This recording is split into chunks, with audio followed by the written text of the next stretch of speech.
Cuando hablamos de capitalismo no estamos hablando de dinero. Cuando estamos hablando de capitalismo no estamos hablando de mercado. ¿Por qué?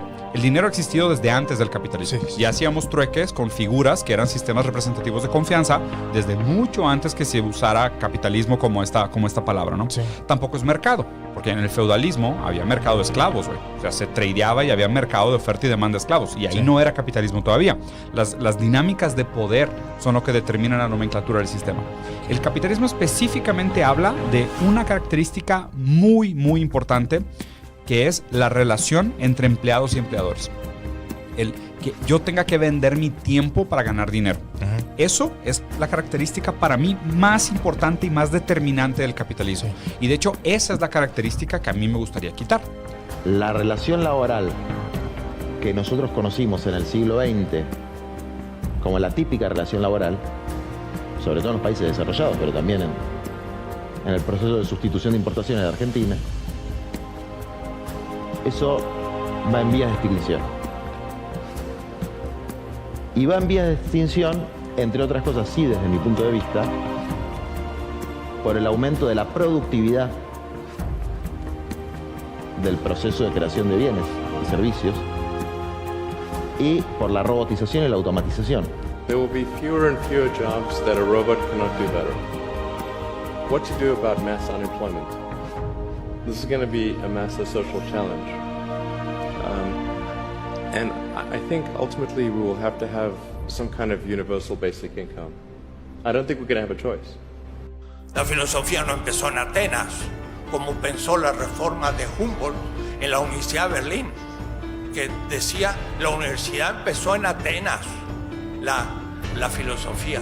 Lo que pasa es que Heródoto, Platón y Aristóteles decían, nuestra filosofía es muy antigua, empezó en Egipto, pero nosotros dijimos que empieza en Atenas y lo enseñamos.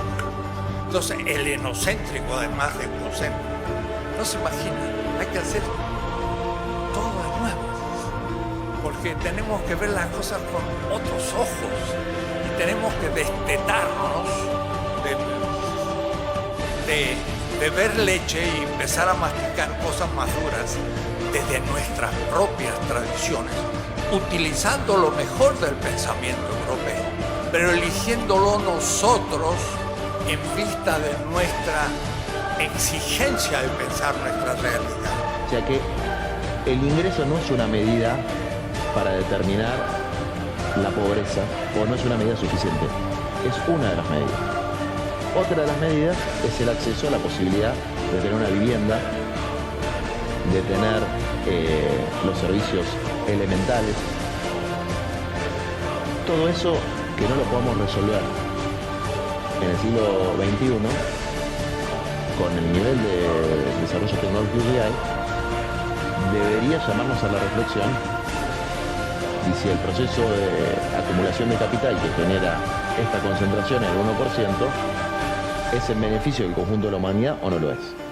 Es decir, si el capitalismo que tuvo una fase en la que generó beneficios para la humanidad, no está entrando en una fase en la que lo que genera es exclusión, es destrucción y es una perspectiva todavía de crecimiento indefinido, ¿no? Que era el mito del siglo XIX, el crecimiento indefinido, que tiene una barrera muy evidente, que es la barrera ambiental.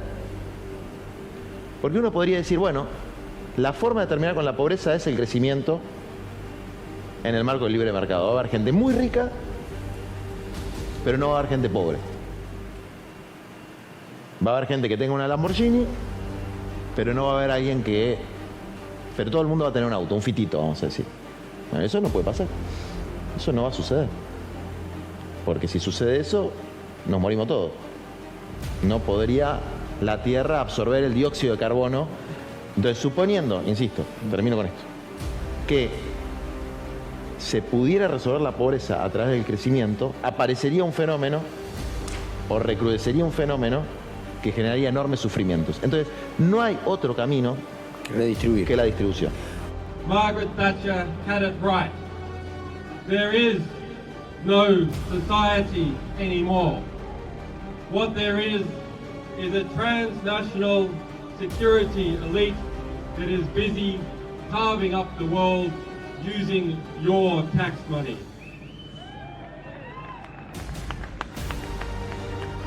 To combat that elite, we must not petition.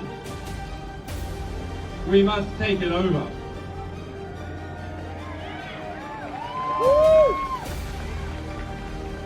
We must form our own networks of strength and mutual value. Que no te confundan unos pocos homicidas y suicidas.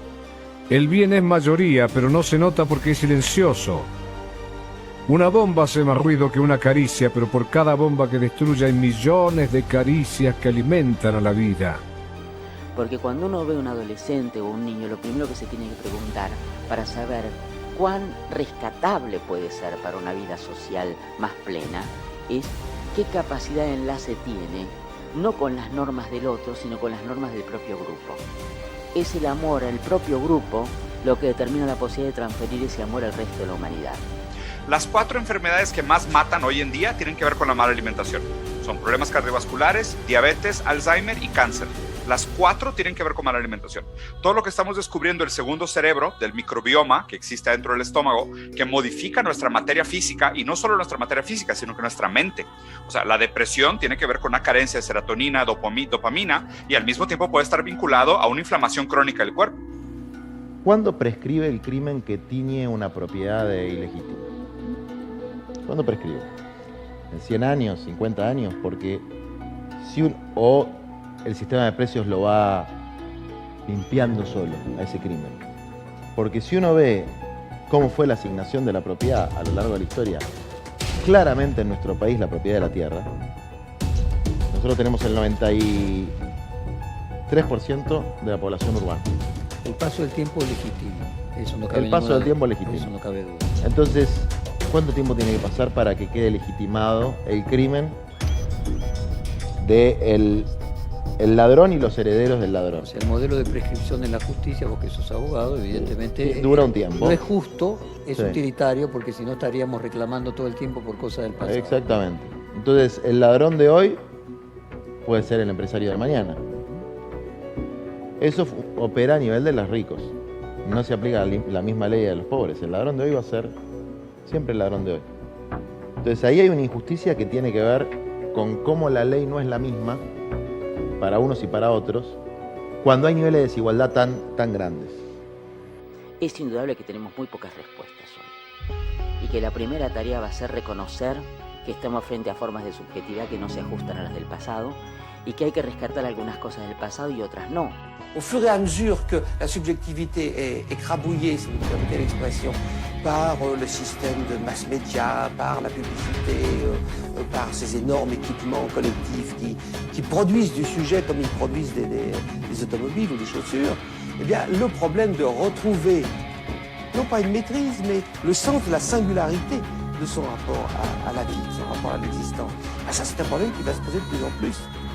De plus en plus, les gens auront finalement moins d'assurance dans leur travail, dans leur vie sociale et auront de plus en plus besoin de se construire, de se fabriquer eux-mêmes. Et ça, c'est le problème analytique par excellence. Ahora, nosotros vivimos en un país en donde la palabra ha perdido sentido. Yo digo que una de las características de los argentinos es que nos hemos hecho todos semiólogos. En lugar de preguntarnos lo que quiere decir lo que escucha uno, se pregunta por qué lo dijo el otro. Si alguien dice que fulano roba, uno no se pregunta si es verdad o no que fulano roba. Uno da por sentado que es muy posible. La pregunta que se hace es ¿por qué lo dice ahora este otro? ¿A qué responde este enunciado? Esto marca una degradación de la palabra. Estamos permanentemente en eufemismos que lo que hacen es borrar la calidad de la acción. Con lo cual las palabras no remiten acciones, sino que lo que pretenden es precisamente encubrir acciones.